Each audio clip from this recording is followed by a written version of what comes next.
Assalamualaikum warahmatullahi wabarakatuh. Alhamdulillahirabbil alamin. Pada hari ini kita dipertemukan kembali di pembelajaran secara daring melalui portal SD Ar-Raudah pada pelajaran SKI semester 2, kelas 5, pelajaran 5, akhir hayat Nabi Muhammad SAW.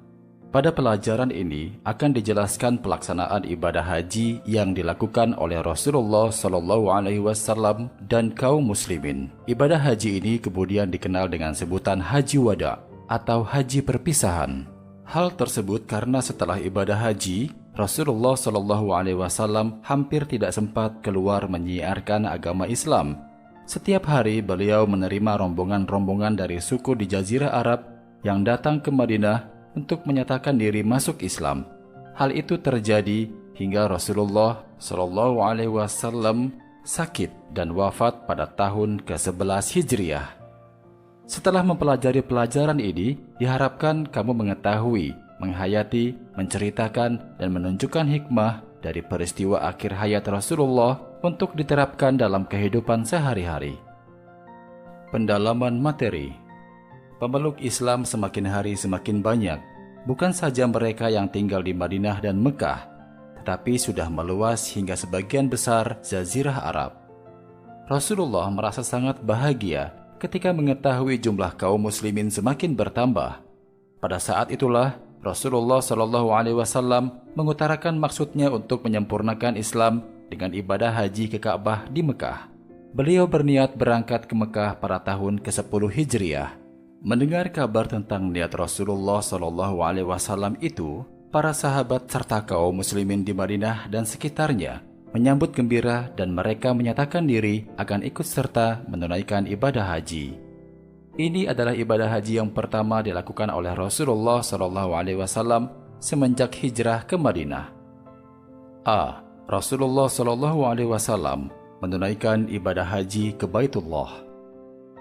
Setelah Fatu Mekah, kaum muslimin semakin bertambah banyak dan kuat. Islam semakin meluas ke seluruh Jazirah Arab, hingga semua suku yang ada di Jazirah Arab saat itu telah menerima agama Islam. Pada saat itulah Rasulullah SAW mengumumkan niatnya untuk melaksanakan haji. Mendengar niat Rasulullah SAW itu, banyak kaum muslimin yang menyatakan diri ingin bergabung dengan beliau. Pada tanggal 25 Dzulqa'dah tahun ke-10 Hijriah, Rasulullah SAW bersama lebih dari 90.000 kaum muslimin berangkat menuju Mekah untuk menunaikan ibadah haji. Ketika dalam perjalanan menuju Mekah ini, kaum muslimin semakin bertambah. Menurut riwayat, jumlah mereka mencapai hingga tidak kurang dari 124.000 orang, baik yang berjalan kaki maupun yang mengendarai unta. Ibadah haji yang dilakukan Rasulullah SAW inilah yang kemudian menjadi pedoman kaum muslimin dalam menjalankan manasik haji. Ibadah haji Rasulullah SAW ini adalah ibadah haji yang terakhir yang beliau laksanakan. Tidak lama setelah beliau menunaikan ibadah haji, beliau wafat, sehingga ibadah haji ini dinamakan Haji Wada atau haji perpisahan. Perpisahan beliau dengan para sahabat, perpisahan beliau dengan umatnya yang tercinta, perpisahan beliau dengan umat manusia yang senantiasa beliau perjuangkan keselamatannya. Bagaimanakah tata cara ibadah haji yang dilakukan oleh Rasulullah SAW? Ibadah haji yang dilakukan oleh Rasulullah SAW ketika Haji Wada adalah sebagai berikut. Rasulullah SAW melaksanakan ihram sejak tiba di Zulhulaifah. Setelah sholat zuhur dan asar diqosor, beliau membaca talbiyah untuk memulai haji dan umroh. Kemudian beliau keluar mengendarai untanya yang bernama Al-Qaswa sambil mengucapkan talbiyah terus-menerus hingga mendekati Mekah. Rasulullah SAW singgah dan bermalam di Zutwa. Setelah sholat subuh dan mandi, beliau memasuki Mekah. Beliau menempuh perjalanan itu selama 8 malam.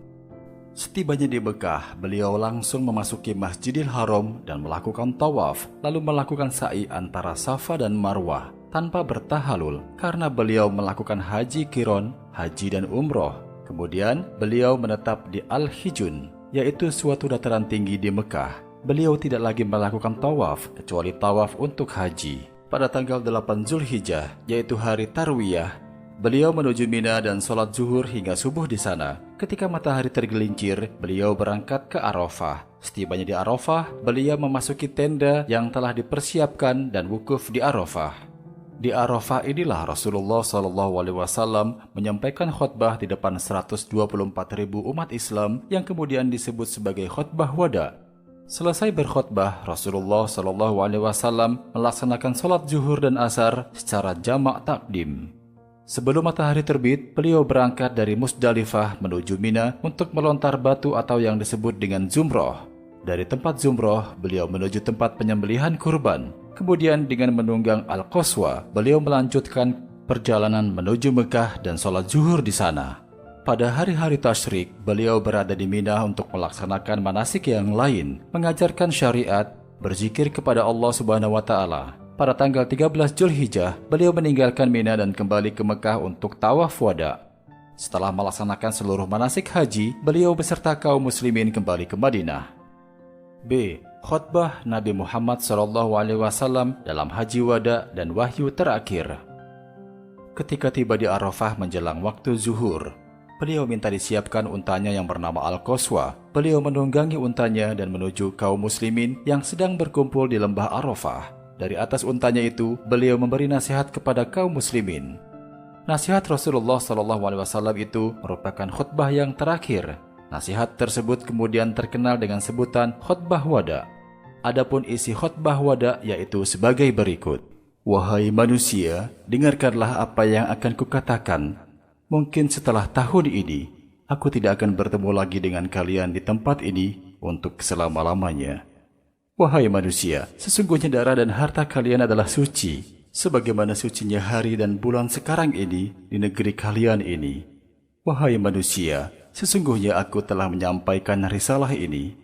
Aku tinggalkan 2 pusaka untuk kalian yang apabila kalian berpegang teguh kepadanya, kalian tidak akan pernah tersesat, yaitu kitab Allah Subhanahu wa Ta'ala dan sunnah Rasulnya. Wahai manusia, sembahlah Tuhanmu, dirikanlah sholat, bayarlah zakat, berpuasalah pada bulan Ramadan, pasti kalian akan selamat. Tunaikanlah ibadah haji dan taatilah pemimpin kalian, niscaya kalian akan masuk surga. Dan pada bagian lain beliau berkata, wahai manusia, janganlah kamu berlaku kasar terhadap wanita. Janganlah kamu sekalian menuntut balas terhadap kekejaman zaman zahiliyah. Janganlah kamu mengambil keuntungan dari uang yang kamu pinjamkan. Dan janganlah kamu kembali menjadi kafir sepeninggalku nanti. Sesungguhnya seorang muslim dengan muslim yang lain itu bersaudara. Oleh karena itu, haram seseorang mengambil harta saudaranya kecuali dengan jalan yang hak.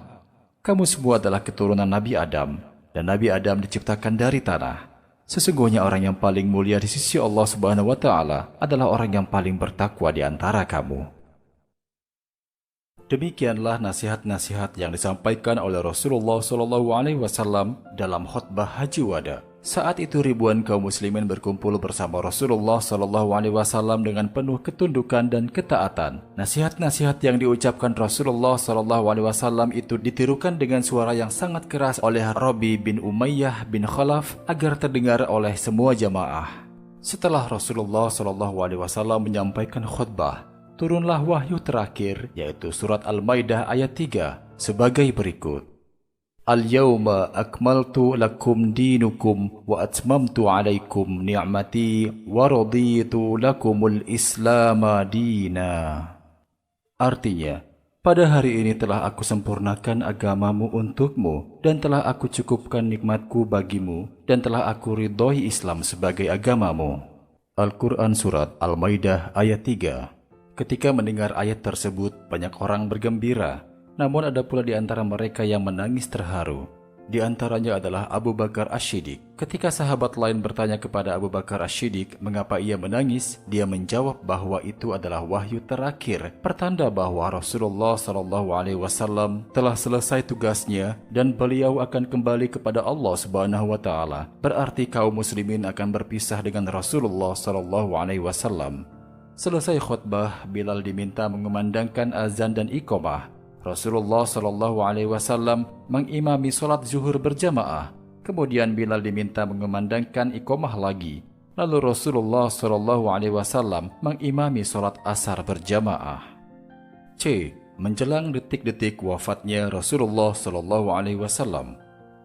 Ketika wahyu terakhir turun, umat Islam sudah merasakan bahwa tugas Rasulullah SAW sudah berakhir. Hal ini membuat khawatir kalangan umat Islam karena akan kehilangan pemimpin yang sangat mereka cintai itu. Mereka merasakan bahwa tidak lama lagi Rasulullah SAW akan dipanggil menghadap Allah Subhanahu wa Ta'ala. Pada akhir bulan Safar tahun 11 Hijriah, Rasulullah SAW menghadiri pemakaman seorang Muslim di Baqi atau perkuburan Muslim di Madinah. Dalam perjalanan pulang, setelah takziah, beliau merasakan sakit kepala dan demam. Sejak itu, beliau sakit demam selama 13 hari. Namun demikian, selama 11 hari dalam keadaan sakit, beliau masih menjadi imam sholat berjamaah di masjid. Semakin hari, sakit Rasulullah SAW semakin parah. Beliau mengalami demam tinggi, namun dalam keadaan sakit seperti itu, Rasulullah SAW tetap memikirkan kaum muslimin dengan sering bertanya tentang keadaan kaum muslimin. Ketika memasuki hari ke-11 semenjak sakit, beliau tidak sanggup mengimami sholat berjamaah. Saat itu sudah masuk waktu sholat Isya. Beliau hendak ke masjid, tetapi beliau tidak mampu. Akhirnya Rasulullah SAW memerintahkan agar Abu Bakar As-Siddiq mengimami sholat berjamaah di masjid. Sejak saat itu, hingga Rasulullah SAW wafat, Abu Bakar As-Siddiq menggantikan Rasulullah SAW menjadi imam sholat berjamaah di Masjid Nabawi. Aisyah radhiyallahu an, istri Rasulullah SAW, meminta sampai beberapa kali agar Rasulullah menunjuk orang lain untuk menjadi imam selain ayahnya, Abu Bakar As-Siddiq. Namun, permintaan itu selalu ditolak Rasulullah SAW. Anak-anak Abi yang Abi cintai, demikian tadi penjelasan tentang akhir hayat Nabi Muhammad SAW. Semoga kalian dapat mengambil hikmah dari materi pembelajaran ini. Tetap untuk semangat belajar di rumah, jangan lupa jaga kebersihan dan kesehatan. Akhir kata, wassalamualaikum warahmatullahi wabarakatuh.